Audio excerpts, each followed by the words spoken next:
Hello guys, അപ്പോൾ തുടങ്ങാം. This is ബൊഗ്വേ ചാനൽ. നിങ്ങൾ ജനനായകന് ഇനിയും റിലീസാവുമെന്ന് കാത്തിരിക്കുന്നുണ്ടെങ്കിൽ വളരെ വിഷമമുള്ള കാര്യമാണ് ഞാൻ പറയാൻ പോകുന്നത്. അവന്മാർ കച്ച കെട്ടി ഇറങ്ങിയിട്ടുണ്ട് എങ്ങനെയെങ്കിലും റിലീസ് മുടക്കാൻ വേണ്ടിയിട്ട്, അല്ലെങ്കിൽ സിനിമ പരമാവധി ഡിലേ ചെയ്ത് പോസ്റ്റ്പോൺ ചെയ്ത് പോയിക്കാൻ വേണ്ടിയിട്ട്. ചിലപ്പം ഇലക്ഷൻ അനൗൺസ് ചെയ്ത സിനിമ പ്രൊമോട്ട് ചെയ്യാനോ ഇൻഫ്ലുവൻസ് ചെയ്യാനോ സാധിക്കില്ലാത്ത പക്ഷം, അതായത് ഇലക്ഷൻ കമ്മീഷൻ ഓഫ് ഇന്ത്യ പ്രകാരം അവരുടെ മോഡൽ കോഡ് ഓഫ് കണ്ടക്ട് പ്രകാരം ഇലക്ഷനിൽ നിൽക്കുന്ന ഒരു കാൻഡിഡേറ്റിനും സിനിമയും കാര്യങ്ങളുമായിട്ടോ അല്ലെങ്കിൽ ആ ഒരു പ്രൊമോട്ടിങ് ഇൻഫ്ലുവൻസും ആ സമയങ്ങളിൽ ഇലക്ഷൻ പീരീഡിൽ ചെയ്യാൻ പാടില്ല. അപ്പോൾ അതുമായിട്ടുള്ള ആ ഒരു കളിയാണെന്ന് പറഞ്ഞുകൂടാ. CBFC കുറിച്ചാണ് ഞാൻ പറയുന്നത്. Central board of film certification നമ്മളെല്ലാ സിനിമകളും അവർക്ക് അയച്ചു കൊടുക്കും. അതായത് ഒരു സർട്ടിഫിക്കറ്റിന് വേണ്ടിയിട്ട് UA സർട്ടിഫിക്കറ്റ് ഉണ്ട്, A സർട്ടിഫിക്കറ്റ് ഉണ്ട്. A സർട്ടിഫിക്കറ്റ് നിങ്ങൾക്ക് അറിയാം, 18 വയസ്സിന് താഴെയുള്ളവർക്ക് അതിൽ പോകാൻ കഴിയില്ല.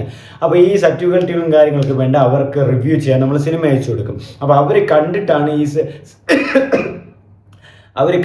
ഈ സിനിമയ്ക്ക് എന്താണ് തരണമെന്നൊക്കെ പറയുന്നത്. അതായത് ഏത് സർട്ടിഫിക്കറ്റ് തരണമോ, അല്ലെങ്കിൽ US സർട്ടിഫിക്കറ്റ് തരണമോ, അല്ലെങ്കിൽ വേറെ സർട്ടിഫിക്കറ്റ് തരണമോ എന്നുള്ളതൊക്കെ അവരാണ് ഡിസ്കസ് ചെയ്തിട്ട് അവർ നിങ്ങൾക്ക് തരും. അപ്പോൾ അതുപോലെ നമ്മൾ ഏതൊരു സിനിമയായാലും CBFCക്ക് അയച്ചു കൊടുക്കുന്നതിന് മുമ്പ് തന്നെയാണ് റിലീസ് ഡേറ്റ് അനൗൺസ്മെൻറ്റ് ചെയ്യുന്നത്. അതായത് എപ്പോഴേ റിലീസ് ഡേറ്റ് അവർക്ക് ഒരു മൈൻഡിൽ കാണും. ആ റിലീസ് ഡേറ്റ് അനൗൺസ്മെൻറ്റ് ചെയ്തതിന് ശേഷം തന്നെയായിരിക്കും CBFCക്ക് റിവ്യൂ ചെയ്യാൻ കൊടുക്കുന്നത്. പക്ഷേ ഈ കേസിൽ തളപതി വിജയുടെ ജനനായകൻ്റെ കേസിൽ അവർ ചൂണ്ടിക്കാണിക്കുന്നു അതാണ്. അതായത് റിലീസിന് ഡേറ്റ് അനൗൺസ് ചെയ്യുന്നതിന് മുമ്പ് CBFCക്ക് അയച്ചു കൊടുത്ത് റിവ്യൂ ചെയ്യണമായിരുന്നത്. എങ്ങനെയാണ് മാസങ്ങൾക്ക് മുമ്പ് റിലീസ് ഡേറ്റ് അനൗൺസ് ചെയ്ത ഒരു സിനിമ, ഇത്രയും ബിസിനസ് ഉള്ള ഒരു സിനിമ, എങ്ങനെയാണ് ഈ CBFCയുടെ പടങ്ങളൊക്കെ റിലീസാവാൻ കുറച്ച് ദിവസം മുന്നേ CBFCക്ക് അയച്ചു കൊടുത്ത് റിവ്യൂ നോക്കിയിട്ട് എങ്ങനെയാണ് ആ പടം എസ്റ്റാബ്ലിഷ് ചെയ്യുന്നത്? അവർ ചോദിക്കുന്നത്, പറയുന്ന എല്ലാ മാനദണ്ഡങ്ങളും ശുദ്ധ മണ്ടത്തരാണ്. കാരണം എങ്ങനെയെങ്കിലും കെട്ടിച്ചമച്ച് ഇതിനെ പൂട്ടണമെന്നുള്ളതാണ്.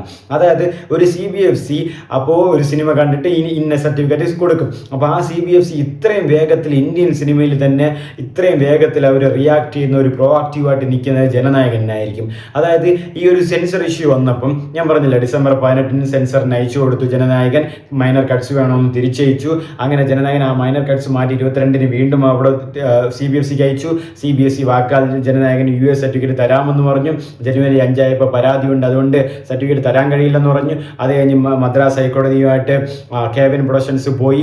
അതിന് ഉടനെ തന്നെ US സർട്ടിഫിക്കറ്റ് കൊടുക്കാതെ മദ്രാസ് ഹൈക്കോടതിയുടെ സിംഗിൾ ബെഞ്ച് കൊടുത്തിട്ടും ഉടനെ തന്നെ അപ്പീൽ നൽകി CBFC മദ്രാസ് ഹൈക്കോടതിയുടെ ഡിവിഷൻ ബെഞ്ചിൻ്റെ സ്റ്റേ വാങ്ങി തരികയാണ് ചെയ്യുന്നത്. അപ്പോൾ അത്രയ്ക്ക് ആ ഒരു വേഗത്തിൽ അവർ ആ സിനിമ ഇറക്കാൻ പറ്റില്ല, നീ ഒന്ന് ഇറക്കണ്ട എന്നുള്ള മൈൻഡ് സെറ്റാണ്. അത് കഴിഞ്ഞ് മദ്രാസ് ഹൈക്കോടതി കഴിഞ്ഞ് സുപ്രീം കോടതിയിലേക്ക് കേവിൻ പ്രൊഡക്ഷൻസ് എത്രയും പെട്ടെന്ന് സിനിമ പോകണമെന്ന് പറഞ്ഞ് January 12 അല്ലെങ്കിൽ January 13 ഒരു ഹിയറിങ്ങും കാര്യങ്ങളും ഇരിക്കെ, ആ ഒരു ഹർജിക്ക് വേണ്ടി സമർപ്പിച്ച അതിൻ്റെ ഹിയറിങ് കാര്യങ്ങളൊക്കെ ഇരിക്കെ വീണ്ടും കവേറ്റ് എന്നാണ് അതിൻ്റെ പേരെന്നാണ് എനിക്ക് ഓർമ്മയുള്ളത്. അങ്ങനെ ഒരു തടസ്സ ഹർജി വീണ്ടും CBFC അപ്പീൽ ചെയ്യുകയാണ്. അതായത് ഞങ്ങൾ അറിയാതെ ഒന്നും ചെയ്യാൻ പാടില്ല, ഞങ്ങളുടെ വാദവും കേട്ടിട്ട് നിങ്ങൾക്ക് സംസാരിക്കാൻ പറ്റുമെന്ന്. അപ്പം ഒരു കച്ച കെട്ടി ഇറങ്ങിയിട്ടുണ്ട്. അതായത് സിനിമ റിലീസ് ചെയ്യാൻ സമ്മതിക്കില്ല CBFC, ഞങ്ങളുണ്ടാവും, സിനിമ റിലീസ് ചെയ്യില്ല, ഞങ്ങൾക്കും അത് എന്തിനാണ് റിലീസ് ചെയ്യാൻ, അല്ലെങ്കിൽ ഈ കാര്യങ്ങളൊക്കെ ഞങ്ങൾ ചൂണ്ടിക്കാട്ടിയത് ഞങ്ങളത് ഉള്ളതാണെന്ന് പറയുന്ന അവർ ചലഞ്ച് ചെയ്യുകയാണ്. അപ്പോൾ ഇതിന് വേണ്ടിയിട്ട് ഹിയറിങ്ങും കാര്യങ്ങൾക്കൊക്കെ വേണ്ടിയിട്ട് ഇന്ത്യയിലെ തന്നെ ഏറ്റവും, അതായത് SIG അല്ലല്ലോ, SGA എന്ന് തോന്നുന്നു. അപ്പോൾ അങ്ങനത്തെ, അതുപോലെ ഇന്ത്യയിലെ SGA solicitor general of India, അങ്ങനെ എന്തോ ഒരു പേരാണ്, എന്ന് വലിയൊരു പദവിയുള്ള ഇതാണ്. അപ്പോൾ ഇവരെപ്പോലെ, അതായത് ഏറ്റവും വലിയ ഇന്ത്യയിലെ തന്നെ ഏറ്റവും വലിയ ലോയേഴ്സിനെയൊക്കെയാണ് ഈ ഒരു CBFC ഈ ഒരു പ്രോബ്ലത്തിൽ അവരുടെ സൈഡിന് വേണ്ടിയിട്ട് വാദിക്കാൻ വേണ്ടിയിട്ട് ഇറക്കുന്നത്. അപ്പോൾ അത്രയ്ക്കും വാദിക്കാൻ വേണ്ടിയിട്ട് ഇത്രയും വലിയ ആൾക്കാരെ ഇറക്കേണ്ട എന്ത് ഇഷ്യൂ ആണ് സിനിമയിൽ നടക്കുന്നത് മനസ്സിലാവുന്നത്. അപ്പോൾ ഇതൊരു വാശിക്ക് പുറത്തുള്ള ഒരു കാര്യമായിട്ടാണ് എനിക്ക് തോന്നുന്നത്. കാരണം ഇതിൽ കുറേ പൊളിറ്റിക്കൽ അജണ്ട ഉണ്ട്, പ്രോബ്ലംസ് ഉണ്ട്, ഇഷ്യൂസ് ഉണ്ട്, കൺസേൺസ് ഉണ്ട്, ഒപ്പീനിയൻസിൻ്റെ വേരിയേഷൻസ് ഉണ്ട്. അപ്പോൾ ഇതെല്ലാം അവർ മനഃപൂർവ്വം ചെയ്യുന്നതാണെന്നല്ല വേറെ സംശയങ്ങളൊന്നുമില്ല. കാരണം ഇങ്ങനത്തെ ഒരു സിറ്റുവേഷൻ വേറെ ആർക്കും വന്നിട്ടുമില്ല. അപ്പോൾ സിനിമ ഈ പരമാവധി അവർ, എനിക്ക് മനസ്സിലാവാത്തത്, ഉടനടി അവർ ഇത് അപ്പീൽ ചെയ്യുക, ഹർജി കൊടുക്കുക, തടസ്സ ഹർജി നൽകുക. അതായത് നീ എന്തെങ്കിലും കൊടുത്താൽ ഞാൻ തിരിച്ചു തരും, അങ്ങനത്തെ ഒരു ഇതിലാണ്. പടം റിലീസ് ചെയ്യാൻ സമ്മതിക്കില്ല എന്നുള്ളൊരു വാശിയെടുത്ത ഒരു മനസ്സാണ് അവരുടെ. അത് സിനിമയിലെ ഡയലോഗുള്ള പോലെ. അപ്പോൾ അത്രയ്ക്കും വാശിയോടാണ് ഇപ്പോൾ CBSE മുന്നേറുന്നത്. അപ്പോൾ അതിന് അവർ ഇത്രയും വലിയ വക്കീലുകളൊക്കെ ഇറക്കുന്നതിൻ്റെ ആവശ്യം ഒന്നാണ്. അപ്പോൾ ഇവിടെ നമ്മൾ മുമ്പേ പറഞ്ഞ freedom of expression, freedom of speech, freedom എല്ലാം എവിടെയാണ്? ഇതൊക്കെ ലോസിലും കാര്യങ്ങളായിട്ട് എഴുതി വയ്ക്കുന്നതല്ലാതെ ഈ പ്രവർത്തികമാക്കാൻ വേണ്ടിയിട്ട് രാജ്യം സമ്മതിക്കാത്ത എന്താണ്? ഈ ഒരു സിനിമ, അതായത് നിങ്ങൾ ഇത്രയും കാലങ്ങളായിട്ട് കൊണ്ട് നടന്ന പാർട്ടി ഈ ഒരു 3 മണിക്കൂറുള്ള സിനിമ കൊണ്ട് പൊളിച്ചു പോകുന്നുള്ള പേടിയാണോ നിങ്ങൾ കാണിക്കുന്നത്? എനിക്ക് മനസ്സിലാവില്ല. അപ്പം ആ ഒരു പേടി കാണിക്കുമ്പോൾ തന്നെ അതിലെന്തോ ഉണ്ടെന്ന് നാട്ടുകാർ വിചാരിക്കൂലേ? അപ്പോൾ പക്ഷേ എന്നിരുന്നാലും നിങ്ങളുടെ ആ ഒരു ഈഗോയിനെസ് നിങ്ങൾക്ക് ഒരു റിവെഞ്ച് ടൈപ്പ് മാറുന്നില്ല. നിങ്ങൾക്ക് അവനെ എന്തെങ്കിലും ചെയ്യണം അല്ലെങ്കിൽ എന്തെങ്കിലും കാണിക്കണം എന്നുള്ള ഒരു മൈൻഡ് സെറ്റാണ് നിങ്ങൾക്കുള്ളത്. അത് നിങ്ങളുടെ മൈൻഡ് സെറ്റിൽ തന്നെ മനസ്സിലാവും. അപ്പോൾ മാക്സിമം സിനിമയെ റിലീസ് ചെയ്യാതിരിക്കുക, പോസ്റ്റ്പോൺ ചെയ്യിപ്പിക്കുക, ഡിലേ ചെയ്യിപ്പിക്കുക.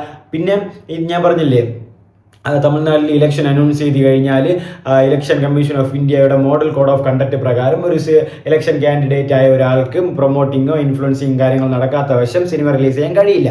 അങ്ങനെ നോക്കുവാണെങ്കിൽ ഇലക്ഷൻ കഴിഞ്ഞ് 2026 ജൂൺ ഇലക്ഷനൊക്കെ കഴിഞ്ഞ് അതിൻ്റെ പീരീഡൊക്കെ കഴിഞ്ഞിട്ട് മാത്രമേ റിലീസ് ചെയ്യാൻ പറ്റൂ. ഇതിന് മുന്നേ ഉള്ള ടോപ്പിക്കായിരിക്കും മിക്കവാറും കണ്ടന്റ് വരുന്നത് സിനിമയിൽ, പൊളിറ്റിക്സ്. അപ്പോൾ അത് പൊളിറ്റിക്സിന് മുന്നേ ആയിട്ട് റിലീസ് ചെയ്തില്ലെങ്കിൽ പിന്നെ കാര്യമൊന്നും ഇല്ലെന്ന് അവർക്ക് നന്നായിട്ട് അറിയാം. അതുകൊണ്ട് അവർ മാക്സിമം ഹോൾഡ് ചെയ്യിപ്പിക്കുകയാണ് സിനിമയെ. അപ്പോൾ പൊളിറ്റിക്സ് കഴിഞ്ഞ് പിന്നെ അത് ഇറങ്ങിയാലും, അതായത് നമ്മളിപ്പോൾ പറയില്ലേ ട്രെൻഡിന് ഇറങ്ങുമ്പോഴേ അത് വ്യൂസ് കിട്ടൂ, ട്രെൻഡ് ഇല്ലെങ്കിൽ കിട്ടൂലെന്ന് പറഞ്ഞ്, അതുപോലെയാണ് പൊളിറ്റിക്സിന് മുമ്പ് റിലീസ് ചെയ്താൽ ഒരു ഇഷ്യൂ ഉണ്ടാവും, പൊളിറ്റിക്സിന് ശേഷമാണെങ്കിൽ ഒരു കുഴപ്പമില്ല, നീ എന്തെങ്കിലും ചെയ്തില്ല, അങ്ങനെയാണ് അവർ ഹോൾഡ് ചെയ്യുന്നത്. അപ്പോൾ ഇത്രമാത്രം പ്രശ്നം അഭിമുഖീകരിക്കുന്ന ഒരു നടൻ ഇന്ത്യയിൽ തന്നെ വേറെ ആരും കാണില്ല, ദളപതി വിജയ് തന്നെ ആയിരിക്കും. അതിലും വേറെ സംശയങ്ങളൊന്നുമില്ല. സത്യത്തിൽ ഒരുപാട് വിഷമമുണ്ട്, ഒരുപാട് ബുദ്ധിമുട്ടും ദളപതി വിജയ് ഇപ്പം എന്താ പറയുക അഭിമുഖീകരിച്ച് പോകുന്നുണ്ട്. ഇനിയിപ്പോൾ CBFC അടുത്ത് ഇന്നത്തെ ഹിയറിംഗിൽ എന്ത് നടക്കും, ഇന്ന് ഹിയറിംഗ് നടക്കോ ഇല്ലയോ എന്നുള്ളൊരു ഡൗട്ടും കാര്യങ്ങളെല്ലാം ഉണ്ട്.